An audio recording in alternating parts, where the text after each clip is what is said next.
Hello dear friends and students, हम हैं एस्प्रो classes जो दे सफलता की 80% गारंटी और भी पूरी। तो दोस्तों, आज का हमारा वीडियो ग्रामीण परिवेश का तीसरा चैप्टर लेके आया है खाद्यान्न, सीरियल क्रॉप्स। खाद्यान्न जो कि हमारे एग्जाम के दृष्टिकोण से काफ़ी महत्वपूर्ण है, क्योंकि खाद्यान्न से हमारे एग्जाम्स में काफ़ी क्वेश्चन पुटअप होते आए हैं। तो हम ग्रामीण परिवेश का आज ये तीसरा चैप्टर स्टार्ट करते हैं। इससे पहले हमने पंचायती राज एवं कृषि का अध्ययन कर चुके हैं। तो दोस्तों, आज हम आपको खाद्यान्न के बारे में पूरी जानकारी देने जा रहे हैं। तो हम बिना समय गंवाए, बिना कोई फालतू बात किए हम पूरा चैप्टर स्टार्ट करते हैं। तो भारत के खाद्यान्न की नहीं बल्कि हम विश्व के प्रमुख खाद्यान्नों के बारे में भी बात करने जा रहे हैं। तो आज के हमारे इस वीडियो को यदि आपको अच्छा लगे तो लाइक करिए, यदि अपने फ्रेंड्स के साथ इसे साझा करना चाहें तो शेयर करिए और इसे ज़्यादा से ज़्यादा शेयर करें ताकि अधिक से अधिक लोगों तक एक अच्छी और पूरी जानकारी पहुंच सके।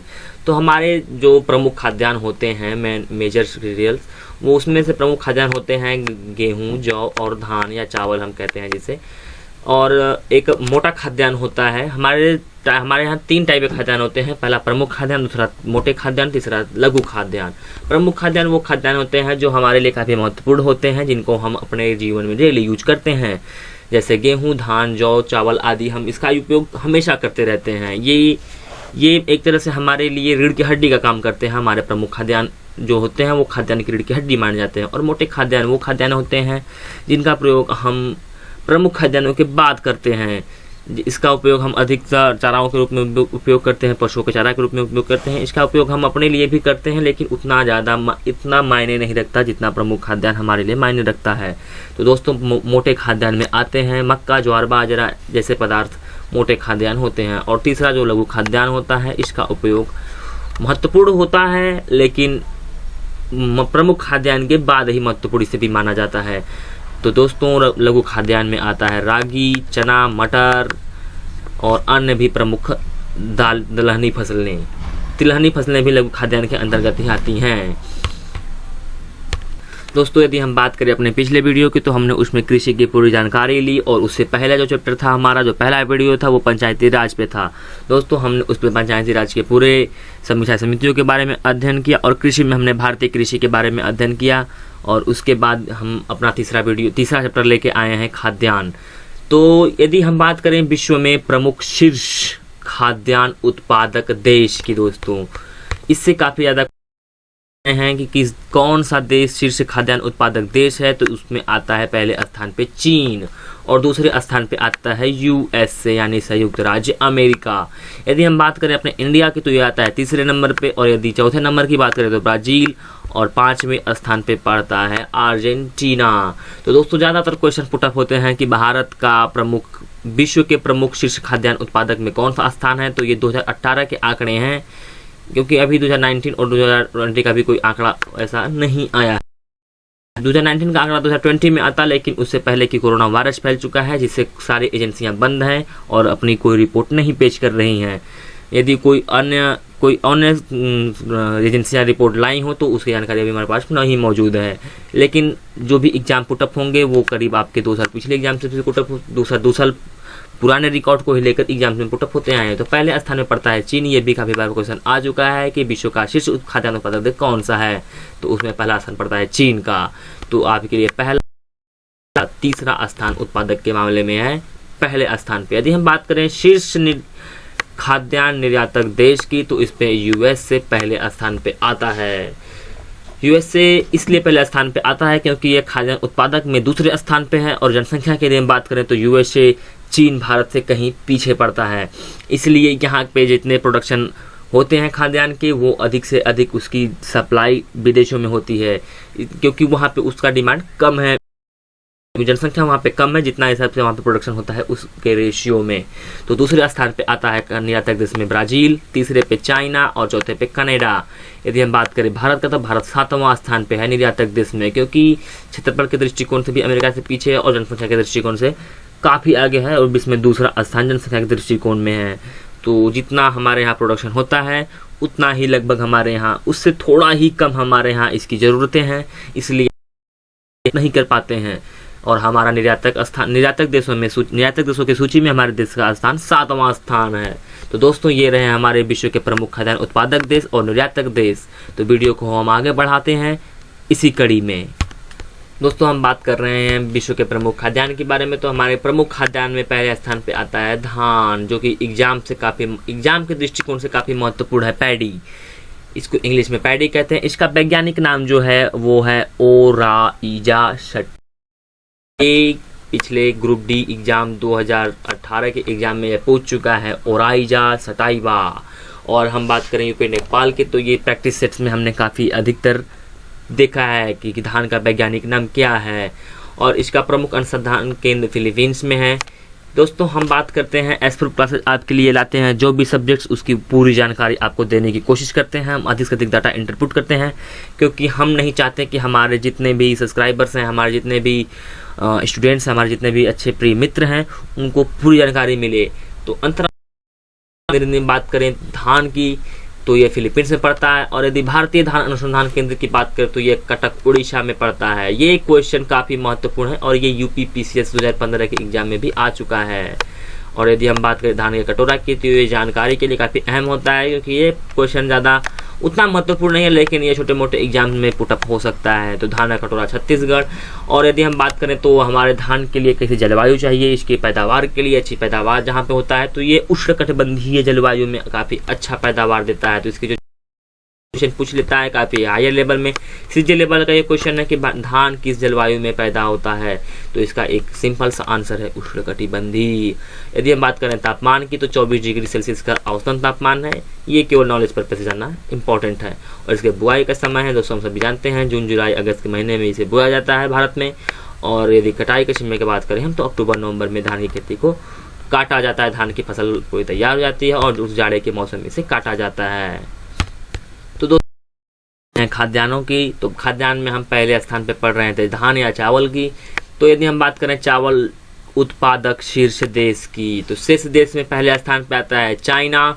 और ये काफ़ी इम्पोर्टेंट माना जाता है कि चावल उत्पादक शीर्ष देश कौन सा है, तो चाइना। च से चावल, च से चाइना, इस तरह से आप भी याद कर सकते हैं। और जहाँ तक हम समझते हैं इसे ज़्यादातर लोगों को पता होगा।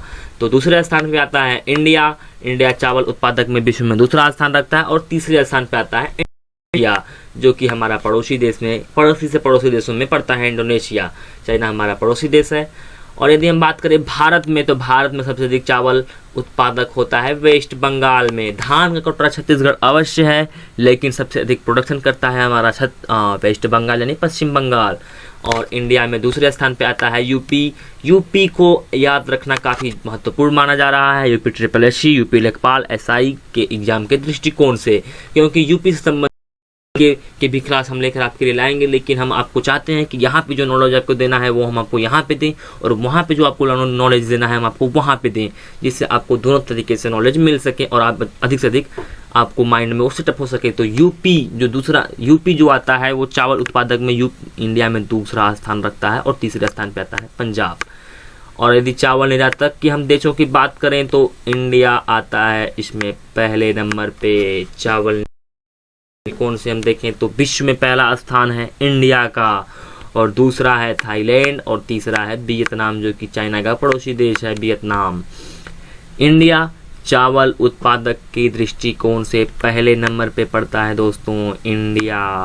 और यदि हम इस लाइन को हम लें जो सबसे नीचे यहाँ पे आपको दिख रहा है, तो ये यूपी PCS का एग्जाम है। एग्जाम में आ चुका है संयुक्त राष्ट्र संघ के द्वारा अंतर्राष्ट्रीय चावल वर्ष। दोस्तों हम आपको चैलेंज दे सकते हैं कि आप अपने दोस्तों में इस क्वेश्चन को पुटअप कर सकते हैं, अपने टीचर से पूछ सकते हैं। बहुत ही कम लोग ऐसे होंगे जिनको ये आंसर पता होगा कि संयुक्त राष्ट्र संघ के द्वारा अंतर्राष्ट्रीय चावल वर्ष किस वर्ष मनाया गया था। तो दोस्तों हम बता दें क्यों मनाया गया था 2004 में, क्योंकि 2004 में रिकॉर्ड तोड़ उत्पादन पूरे विश्व में हुआ था। संयुक्त राष्ट्र संघ के द्वारा अंतर्राष्ट्रीय चावल वर्ष 2004 में मनाया गया था। क्यों मनाया गया था हम आपको बता चुके हैं। तो दोस्तों हम इस वीडियो को आगे बढ़ाते हैं। चावल में मौजूदा पदार्थ के बारे में हम बात करेंगे, चावल की प्रमुख प्रसिद्ध किस्में, जो कि किस्मों से एग्जाम्स में क्वेश्चन काफ़ी बार आ चुका है, और उसमें होने वाले रोग के बारे में। दोस्तों हम नहीं चाहते कि हमारा वीडियो काफ़ी लंबा हो और आपका फालतू समय व्यस्त हो। कम से कम समय में 10 से 12 मिनट में एक टॉपिक से रिलेटेड सारी टॉपिक्स के सारे आंसर आपको दे दिए जाएं, उसमें जो सबसे महत्वपूर्ण बिंदु हैं उनमें हम विचार विमर्श भी कर सकें।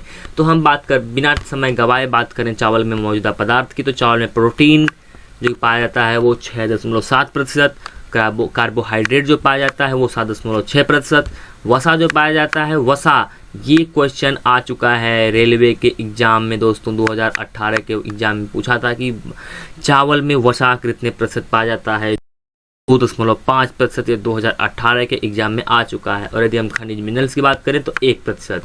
चावल की प्रसिद्ध किस्में हम जैसे दोस्तों आप सभी भी जानते हैं, यूपी नेपाल 2015 के एग्जाम में पूछ चुका है कि चावल की प्रसिद्ध किस्में कौन सी हैं, क्योंकि ग्रामीण विकास में आपको ये जानना बहुत ज़रूरी है, ग्रामीण परिवेश में आपको ये जानना बहुत ज़रूरी है कि हम जो भी अपना काम करने जाएंगे वो गांव से संबंधित होगा। एक चकबंदी नेपाल, एक राजस्व नेपाल गांव से संबंधित बहुत ज़्यादा होता है। ये कानून जो होते हैं वो सभी गांव नियुक्त किए जाते हैं, गांव के विकास के लिए नियुक्त किए जाते हैं, तो इसलिए गांव से संबंधित ज़्यादा क्वेश्चन पूछता है।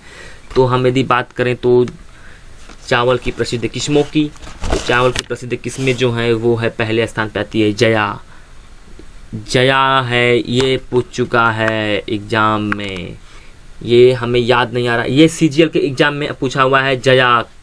जया का क्वेश्चन इस तरह से था कि चावल की बौनी किस्म कौन सी है, तो जी हाँ दोस्तों, इसे हम बौनी किस्म जानते हैं, ये बौनी किस्म कहलाती है। कि चावल की बौनी किस्म कौन सी है, तो ये है चावल की बौनी किस्म जया।